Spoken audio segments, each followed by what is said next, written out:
Mukunda jewellers మొట్టమొదటి factory outlet ఇప్పుడు కూకట్పల్లి, కొత్తపేట్, సోమాజిగూడ మరియు ఖమ్మంలో. Welcome to Suman TV. నేను మీ సుమన్ టీవీ నాగ్. కోల్కతా ఇన్సిడెంట్కి సంబంధించినటువంటి వాటిల్లో ఇప్పటికీ కనుక మనం చూసుకుంటే డాక్టర్స్ కూడా మాకు పార్షియల్ జడ్జిమెంటే వచ్చింది, పార్షియల్ జస్టిసే జరిగింది, మేము మమతా బెనర్జీతో మాట్లాడినా కూడా మాకంత పెద్ద ఉపయోగం లేకపోయిందని చెప్పేసి వాళ్ళు మళ్ళీ నిరసన వ్యక్తం చేస్తూనే ఉన్నారు. ఇది కంటిన్యూ అవుతూనే ఉంది. అండ్ దానితో పాటు నిన్న కోర్టు హీరింగ్ తర్వాత కొన్ని కీలక అంశాలకు సంబంధించినటువంటి విషయాలు బయటికి రావడం జరిగింది. ఆ వీడియో కూడా మీరు చూశారు. అయితే ఈరోజు మమతా బెనర్జీ ఇచ్చినటువంటి స్టేట్మెంట్ ప్రకారం, లేదంటే వాళ్ళకి ఇచ్చినటువంటి భరోసా ప్రకారము సిపిని మార్చడం జరిగింది. అయితే దానికి సంబంధించినటువంటి వాటిల్లోనూ కొన్ని కీలక అంశాలు బయటికి రావడం జరిగింది. అవేంటి, వాటికి సంబంధించిన పూర్తి డీటెయిల్ ఏంటి అనేది ఈరోజు మనతో పాటు హైకోర్టు అడ్వకేట్ రవీంద్రనాథ్ గారు ఉన్నారు. వారి మాటలో తెలుసుకుందాం. Hello sir. హాయ్ అండి నాగరాజ్ గారు. సార్, ఎంటైర్ కేసు కనుక మనం చూస్తా అండి కోర్టు హెయిరింగ్లోనే ఉంది. అండ్ నిన్న కూడా కొన్ని కీలక అంశాలు బయటికి రావడం జరిగాయి. దాంతో పాటు మనం దాని మీద వీడియో చేయటం జరిగింది, మాట్లాడుకోవటం జరిగింది. అండ్ సందీప్ ఘోష్కి సంబంధించి అండ్ సంజయ్ రాయ్కి సంబంధించి కొన్ని విషయాలు కూడా మాట్లాడుకోవటం జరిగింది. అయితే ఇందులో ఒకళ్ళు మాత్రమే కాదు, చాలా పెద్ద తలకాయలు ఉన్నాయి అనేటువంటి విషయాన్ని నిన్న సిబిఐ వాళ్ళు ఇచ్చిన దాంట్లోనే విషయం బయటపడిందని మనకు క్లారిటీ రావడం జరిగింది. అండ్ ఇంకొకటి, కేసుకు సంబంధించినటువంటి వాటిల్లో ఎవిడెన్స్ ఎక్కడెక్కడో మిస్లీడ్ చేశారు. అండ్ సిబిఐ కూడా దాన్ని కొంత డిస్టర్బ్ చేసి మా దగ్గరికి తీసుకొని వచ్చింది అనేటువంటి విషయాన్ని త్రూ సుప్రీంకోర్టే మనకు కొన్ని విషయాలు అయితే బయటికి రావడం జరిగింది. అయితే మమతా బెనర్జీ కాళ్ళబేరానికి వెళ్ళి ఇంకొక ఎత్తుకు పై ఎత్తుగడ వేద్దాం అనేటువంటి ఆలోచనతోటి కొత్తగా సిపిని నియమించడం జరిగింది. ఏంటి ఆ కథ? నాగరాజ్ గారు, ఇప్పుడు మీరు అడిగినటువంటి ప్రశ్నలో మొత్తం 3 రకాలుగా ఉంది. ఒకటి సుప్రీంకోర్టు సంబంధించిన ప్రశ్న వేశారు. మమతా బెనర్జీ గారు సిపిని మార్చే విధానం గురించి, సిబిఐ గురించి, దీన్ని మొత్తం 3 యాంగిల్స్గా మీరు అడిగినటువంటి ప్రశ్నలో ఉంది. అయితే దాన్ని వివరించే ప్రయత్నం చేస్తాను. సిబిఐ రిపోర్ట్ ఏదైతే సబ్మిట్ చేశారో సుప్రీంకోర్టులో, సిబిఐ మన చంద్రచూడ్ గారు, మన ఎవరైతే చీఫ్ జస్టిస్ చంద్రచూడ్ గారు ఆ సిబిఐ రిపోర్ట్ని చూసి కొంత ఆశ్చర్యానికి గురయ్యి ఆయన ఒక స్టేట్మెంట్ ఇచ్చారు. మనం అది లైవ్లో నేను విన్నాం కూడా. ఈ రిపోర్ట్ చదువుతుంటే నాకు చాలా ఆందోళన కలిగిస్తుంది, నేను చాలా కలవరపాటు చెందుతున్నాను, చాలా టెన్షన్ గురి చేస్తుంది, అసలు ఇంత ఉందా అన్నట్టుగా ఆయన ఒక ఎక్స్ప్రెషన్ వ్యక్తపరుస్తూ ఒక స్టేట్మెంట్ రిలీజ్ చేశారు. ఎందుకంటే ఆ సిబిఐ రిపోర్టు నేను యాక్చువల్ రూల్ ప్రకారం నిన్న ఆయన బయటికి రిలీజ్ చేయాల్సి, ఏదైతే సీల్డ్ కవర్లో సిబిఐ వాళ్ళు అందజేసిన రిపోర్ట్ని నిన్న సుప్రీంకోర్టులో ట్రయల్స్ జరగాలి. యాక్చువల్గా నిన్న జరిగిన సిచ్యువేషన్ ఏంటంటే సిబిఐ వాళ్ళు ఇచ్చిన సీల్డ్ కవర్ ఏదైతే ఉందో దాని గురించి ట్రయల్స్ జరగాలి. కానీ ఎప్పుడైతే వీళ్ళు అందజేశారో అందులో ఉన్నటువంటి మెయిన్ పేజెస్ చదివిన తర్వాత అప్పుడు చంద్రచూడ్ గారు ఏమన్నారంటే, ఈ రిపోర్ట్ నేను ఈ ట్రయల్స్లో నేను ఇప్పుడు మాట్లాడలేను, చాలా ఆందోళన కలిగిస్తుంది, నాకు కలవరపాటు గురి చేస్తుంది. ఈ వర్డ్స్ ఆయన యాజిటీస్గా నేను చెప్తున్నాను మీకు. ఈ వర్డ్స్ ఆయన వాడడం జరిగింది. ఆందోళన కలిగిస్తుంది, చాలా కలవరపాటు గురి చేస్తుంది, కాబట్టి ఇప్పుడు నేను బయటికి రివీల్ అయితే చేయలేను, నెక్స్ట్ వీక్ మళ్ళీ నేను ట్రయల్స్ ఉంటుంది, ఆ ట్రయల్స్ దీనికి సంబంధించి మనం మాట్లాడడం జరుగుతుందని చెప్పి ఒక మాట అయితే ఆయన స్పష్టంగా చెప్పడం జరిగింది. అంటే సంథింగ్ ఏదైతే August 9 rape and murder case సంబంధించి ఏదైతే ఉందో, బహుశా చాలా క్రూషియల్, చాలా ఇంపార్టెంట్ ఇన్వెస్టిగేషన్ చేశారు సిబిఐ వాళ్ళందులో. అది బయటకి రివీల్ చేయలేదు. అవన్నీ చూసిన తర్వాత ఆయన మాట్లాడిన మాటలు మాత్రం మనకు కొంత అర్థమవుతుంది ఆయన చెప్పినటువంటి వర్డ్స్ని బట్టి. బహుశా నెక్స్ట్ వీక్లో ఆయన చేసిన ట్రయల్స్లో అది రివీల్ చేసే అవకాశం ఉంటుంది. ఇది సిబిఐ సంబంధించి. నెంబర్ 2, మీరు అడిగినటువంటి ఇంకో ప్రశ్న ఏంటంటే, మమతా బెనర్జీ గారు చేసినటువంటి సిపి, ఇది నిజంగా చాలా కీలకమైనటువంటి అంశం నాగరాజ్ గారు. మీరు అడిగే 2 ప్రశ్నల్లో 3వ ప్రశ్న నాగరాజ్ గారు, యాక్చువల్గా నిరసనకారులు ఎవరైతే మమతా బెనర్జీ గారితో ఒక ఇంటరాక్షన్ జరిగింది, అంటే చర్చ కార్యక్రమం జరిగాయి, ఆ చర్చల్లో అయిన తర్వాత బయటకు వచ్చారు, స్టూడెంట్స్ ఎవరూ మాట్లాడలేదు, మమతా బెనర్జీ గారు బయటకు వచ్చి వారు ఏదైతే డిమాండ్ చేశారో అందులో 99% మేము వాళ్ళ డిమాండ్స్ అంగీకరించాము, అందులో ప్రధానంగా వాళ్ళు డిమాండ్ చేసినటువంటి సిపిని చేంజ్ చేయండి అని ఏదైతే అడిగారో వారిని ఇమీడియట్గా మేము నెక్స్ట్ డే చేస్తా ఉన్నారు. నిన్న మధ్యాహ్నం 12 గంటలకి సిపిని రిజైన్ చేశారు. గోయల్ గారు అడగడం జరిగింది గవర్నమెంట్ తరఫున, మీరు రిజైన్ చేస్తారని అడిగితే ఆయన ఇమీడియట్గా బేషరతుగా నేను రిజైన్ చేస్తానని చెప్పేసి వినీత్ గోయల్ గారు రిజైన్ చేసేశారు. ఆ ప్లేస్లో కొత్త సిపిగా మనోజ్ కుమార్ శర్మ గారిని నియమించడం జరిగింది. ఇట్స్ వెరీ కీలకమైనటువంటి ఇంపార్టెంట్. సిపిగా, కొత్త సిపిగా, కమిషనర్ ఆఫ్ పోలీస్ కలకట్టాగా మనోజ్ కుమార్ శర్మ గారు ఈ ప్లేస్లోకి రావడం జరిగింది. ఇది చాలా ఇంపార్టెంట్. అంటే ఏదో కాకతాళీయంగా, ఏదో ర్యాండమ్గా జరిగిన సంఘటనగా దీన్ని మనం భావించకూడదు. నెంబర్ 2, ఎందుకంటే మనోజ్ కుమార్ శర్మ గారి తాలూకా ఇంతకుముందు ఆయన పోలీస్ చీఫ్గా పనిచేసినప్పుడు ఆయన చేసినటువంటి వ్యవహారాలన్నీ ఒకసారి మనం వెలుగులోకి తీసుకొస్తే ఒక వింత భయంకరానికి, అంటే భయాన్ని కలిగిస్తుంది. అంత చెప్పాలంటే సిపి మనోజ్ కుమార్ శర్మ సాధారణమైన వ్యక్తి కాదు, మనిషి రూపంలో ఉన్నటువంటి, అంత అర్థం చేసుకోండి మీరు, ఇంకా అంత అద్భుతమైన వ్యక్తి అయినా. సార్ చెప్పండి సార్. అది డాష్ ఫిల్ చేసుకోవాలి కదా, అంటే మన మీడియాలో ఆ వర్డ్ వాడకూడదు కాబట్టి నేను చెప్తున్నాను. మనిషి రూపంలో ఉన్న ఒక వ్యక్తి ఆయన, అంతే. ఒక డాష్ వ్యక్తి, ఆ డాష్ని ఫిల్ చేసుకోవాలి. చెప్పండి సార్ అదేదో.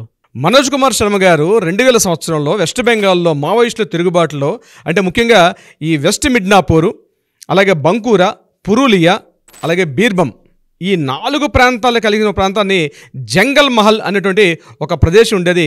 అక్కడ అద్భుతంగా మావోయిస్టులు, కొన్ని వేల మంది మావోయిస్టులు వెస్ట్ బెంగాల్ ప్రభుత్వం మీద కనిపించిన ప్రతి పోలీస్ ఆఫీసర్ని, కనిపించిన ప్రతి లోకల్ సర్పంచ్ని, కనిపించిన ప్రతి కార్యకర్తల్ని, అదర్ దాన్ సిపిఐ కార్యకర్తలు మినహాయించి కనిపించిన వాళ్ళని కనిపించినట్టుగా కొట్టడం జరిగింది, నరకడం జరిగింది, చంపడం జరిగింది. ఆ ప్రదేశానికి మనోజ్ కుమార్ శర్మ గారు 2000 సంవత్సరంలో ఒక పోలీస్ చీఫ్గా అపాయింట్ అవ్వడం జరిగింది. మీరు చెప్తే నమ్మరుగా నాగరాజ్ గారు, ఒక్కసారి ఆ టైంలో ఉన్నటువంటి వ్యక్తులకి 2000 ఇయర్లో కాస్త ఈ నేషనల్ పాలిటిక్స్ని, నేషనల్ కాస్త బాగా చదివే వాళ్ళకైతే ఈ మనోజ్ కుమార్ శర్మ గారి పేరు బహుశా చిరపరిచితమే, ఇప్పుడున్న వాళ్ళకి తెలియకపోవచ్చు. ఎందుకంటే మనోజ్ కుమార్ శర్మ గారు అక్కడ ఆ ఏరియాలో పోలీస్ చీఫ్గా అపాయింట్ అయిన తర్వాత, మీరు చెప్తే నమ్మరండి, చెట్టుకొకండి పుట్టకొకండి పట్టినట్టు ఆయన పేరు చెప్తే రాత్రి చిన్న పిల్లలు కూడా, పాలు తాగే పిల్లలు కూడా, మన సినిమాలో చూస్తాం కొన్ని సందర్భంలో, పాలు తాగే పిల్లలు కూడా పాలు తాగడం మానేసి కన్నారి పడుకుండేవారట. అంత భయంకర వ్యక్తి ఈ మనోజ్ కుమార్ శర్మ. 2000లో నేను జరిగినట్టు మావోయిస్టుల తిరుగుబాటు, ఒక విధంగా చెప్పాలంటే వెస్ట్ బెంగాల్ అత్యధికంగా మావోయిస్టులు ఉండేది. అంటే వెస్ట్ బెంగాల్, ఒరిస్సా మీదుగా శ్రీకాకుళం మీదుగా వస్తున్నటువంటి ఈ మావోయిస్టులందరూ కూడా ఆ ప్రాంతంలో మావోయిస్టులు అత్యధికంగా ఉండేటువంటి ప్రాంతంలో ఈ మనోజ్ కుమార్ శర్మ గారు పవర్ఫుల్గా ఆ మొత్తం మావోయిస్టులు మొత్తం అంచివేసే కార్యక్రమంలో కీలకమైనటువంటి వ్యక్తి. 2000 నుంచి 2010 వరకు ఆయనకు పూర్తి హక్కులు, అంటే ఆయనకు పూర్తి రైట్స్ ఇచ్చారు. దాని మీద పూర్తిగా, అంటే కనిపించిన మావోయిస్టుని పేరు చెప్తానికి కూడా భయపడే స్థాయికి తీసుకెళ్లాడు ఈ మనోజ్ కుమార్ శర్మ. అతను పోలీస్ చీఫ్గా పనిచేసేవాడు, వెస్ట్ మిడ్నాపూర్కి పోలీస్ చీఫ్గా ఉండేవాడు మనోజ్ కుమార్ శర్మ.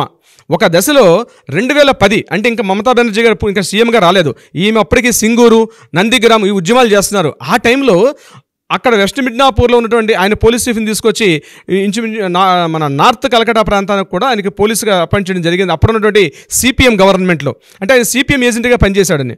అయితే అప్పట్లో టీఎంసీ పార్టీ తాలూకా కార్యకర్తల్ని కుక్కను కొట్టినట్టు కొట్టేవాడు మనోజ్ కుమార్ శర్మ. టీఎంసీ కార్యకర్తని పేరు చెప్తే కూడా కార్యకర్తలు భయపడేవారు. అంటే అంత రూడ్ క్యాండిడేట్ ఈయన.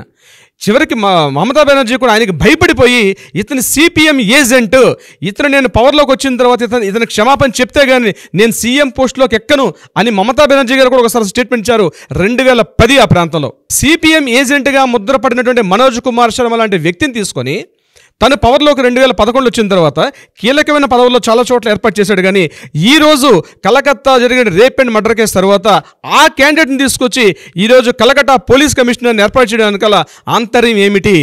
ఇది జూనియర్ వైద్యాధికారులు ఇప్పుడు ఎవరైతే ప్రొటెస్ట్ చేస్తున్న నిరసనకారులు వాళ్ళు భయపడుతున్నారు. ఒక విధంగా వాళ్ళు చెప్పినట్టుగా అతన్ని ట్రాన్స్ఫర్ చేశారు వినీత్ గోయల్ని. వినీత్ గోయల్ చాలా సాఫ్ట్ పర్సన్, ఇతనికి రాష్ట్రపతి పురస్కారం కూడా లభించింది ఒక దశలో వినీత్ గోయల్ గారికి. కానీ ఇప్పుడు వచ్చినట్టు మనోజ్ కుమార్ శర్మ మామూలు వ్యక్తి కాదు. పోలీసు వ్యవస్థలోనే ఎంటైర్ వెస్ట్ బెంగాల్లో మనోజ్ కుమార్ శర్మ అంటేనే ఒక భయాన్ని కలిగించే వ్యక్తి. అంటే ఒక దశలో మమతా బెనర్జీని కూడా మమతా బెనర్జీని కూడా ఒక దశలో ఆయన అంత ముప్పుతిప్పలు పెట్టాడు. ఆయన అప్పుడు ఇంకా మమతా బెనర్జీ గారు చీఫ్ మినిస్టర్గా కాకముందు ఒక దశలో నాకు అతను క్షమాపణ చెప్తే కానీ నేను పదవిలోకి రాను అని భీష్మించు కూర్చుంది మమతా బెనర్జీ 2010-11 ఆ ప్రాంతంలో. తర్వాత సీఎం అయింది. తర్వాత అతను వచ్చి క్షమాపణ చెప్పాడు, అంటే ఏదో నామకా వాస్తే అన్నట్టుగా ఒక క్షమాపణ చెప్పేశాడు. కానీ మమతా బెనర్జీ తన రాజకీయ కార్యకలాపాలు మునిగింది. కొన్ని సంఘటనలో అతను కూడా కీలకమైన పాత్ర పోషించాడు. కానీ ఈరోజు 2024లో ఎప్పుడైతే, ఎందుకంటే ఈరోజు మమతా బెనర్జీ పరిస్థితి అయిపోయిందంటే తన కుర్చీని కదపలేని పరిస్థితి, తన కుర్చీ యొక్క కాళ్ళే కదిలే పరిస్థితికి వచ్చింది. ఈరోజు చిట్ట చివరి ప్రయత్నం ఏదైనా చేయాల్సిందే. అంటే మనకి మీడియాకి తెలిసిన చాలా తక్కువ విషయాలు నాగరాజు గారు.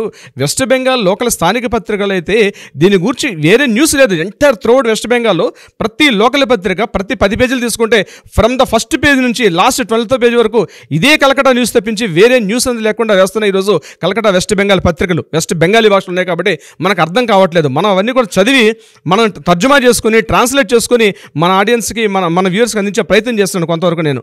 అయితే ఈ మనోజ్ కుమార్ శర్మ అనే వ్యక్తి పేరు చూస్తుంటేనే లోకల్ మీడియా నేను హడలిపోయింది.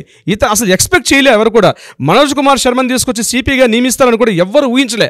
అటువంటి వ్యక్తిని తీసుకొచ్చి నిన్న ఏర్పాటు చేయడం అది జూనియర్ వైద్యాధికారులకు అందలే. యాక్చువల్గా వీళ్ళు నిన్న సాయంత్రం రిజైన్ అంటే వీళ్ళు మరలా వాళ్ళు ఎప్పుడైతే మమతా బెనర్జీ చర్చలు ఓకే అయిపోయినాయో ఇమీడియట్గా వాళ్ళు తమ డ్యూటీస్లోకి వెళ్లాల్సిన పరిస్థితి వచ్చింది. కానీ ఎప్పుడైతే మనోజ్ కుమార్ శర్మ వచ్చాడో అర్థం కాని పరిస్థితి. అయితే సుప్రీంకోర్టులో వాళ్ళు ఒక మాట చెప్పారు.